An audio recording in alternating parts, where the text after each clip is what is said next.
নমস্কার সুধীবৃন্দ, শহরের কথা ইউটিউব চ্যানেলে আপনাদের সবাইকে স্বাগত জানিয়ে আমি গোবিন্দ মোদক পাঠ করছি একটি কবিতা, গ্রাস।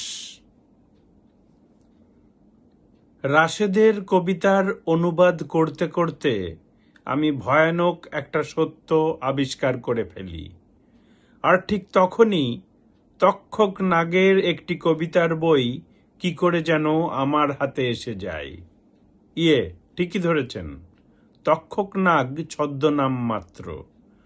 ছদ্মনামের আড়ালে কিছু রগরগে মার্কা কবিতা তক্ষকবাবু লিখলেও অধিকাংশ কবিতাই চমৎকৃত হয়ে ফিরে পড়বার মতো। আমিও ফিরে ফিরে পড়ছি, টের পাচ্ছি একটু একটু করে আমাকে গিলে খাচ্ছে পাহাড়ি ময়াল।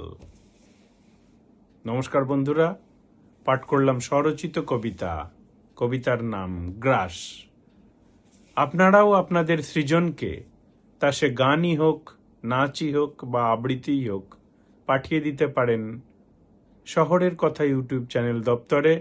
শহরের কথা আপনার সৃজনশীলতাকে যোগ্য সম্মান দেওয়ার জন্য বদ্ধপরিকর।